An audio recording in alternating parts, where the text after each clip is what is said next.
વાંચેલા જ્ઞાન કરતાં વેઠેલી પરિસ્થિતિ વધારે શીખવી જાય છે. આજે પણ જ્ઞાન તો જ્ઞાન જ છે. પરિસ્થિતિ કોઈ પણ આવે વેઠવી તો પડે જ છે. સારા સારા સાધુ સંતો પણ વેઠીને પરિસ્થિતિને, તો આપણે તો સામાન્ય માણસ છીએ. રાજા મહારાજાઓએ પણ વેઠી છે પરિસ્થિતિને, પણ જ્ઞાન તો જ્ઞાન જ છે. જેટલું વાંચો એટલું જ્ઞાન મળે છે અને તેમાંથી કોઈક સારો રસ્તો મળે છે. આ છે જ્ઞાન. ગીતા, રામાયણ, મહાભારત જેવા ગ્રંથોમાંથી જરૂર જ્ઞાન મળે છે. જીવન જીવવાની રીત પણ અને ઘણું શીખવાનું પણ, અને પરિસ્થિતિમાંથી પસાર થઈ અને ઘણું બધું મહત્વનું શીખવા મળે છે. આ છે જ્ઞાન. મનુષ્ય અવતાર મળ્યો છે તો સારી ખોટી પરિસ્થિતિમાંથી તો પસાર થવું જ પડશે. આ છે ભગવાનની મહેરબાની, આ છે કુદરતની કસોટી.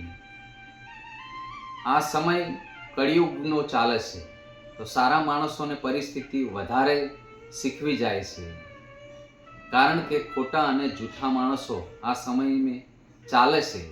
આ કળિયુગ છે. એકવાર એક સેવક ગુરુ પાસે એટલે કે આશ્રમમાં જાય છે અને સેવકની પરિસ્થિતિ બહુ જ ખરાબ પરિસ્થિતિ હોય.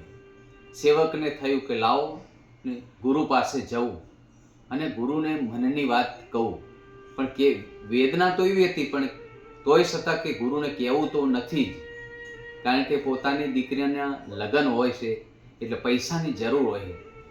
તો ગુરુએ તો પોતાના આશ્રમમાં બોલાયા અને કીધું, આવકારો આપ્યો, બેસો બેસો, આજ આયા હે તો આજની રાત આશ્રમમાં રોકાઈ જાઓ.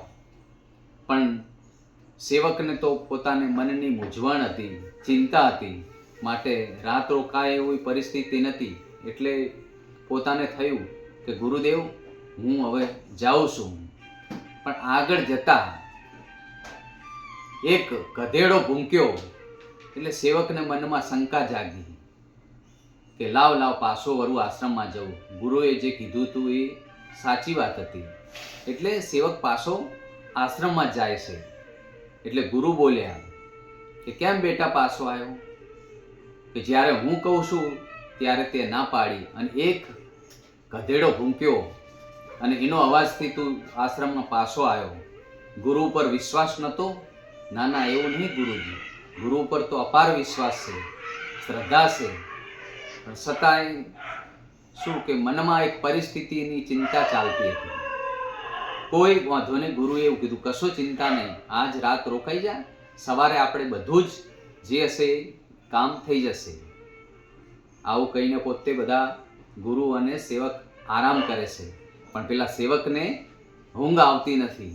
કેમ કે એને દીકરીના લગ્ન નજીકમાં આવે છે, પૈસાની જરૂર હોય છે, એટલે પૈસા વગર શું કરે?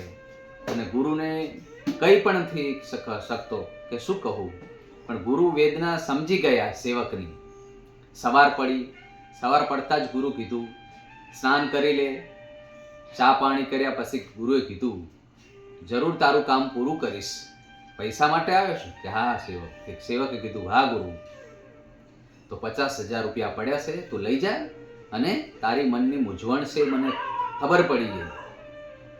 તો ગુરુનું જ્ઞાન તો જ્ઞાન જ કહેવાય છે, અને ગુરુ પર વિશ્વાસ રાખો તો જરૂર તમારું કામ થઈ જાય છે. જય માતાજી.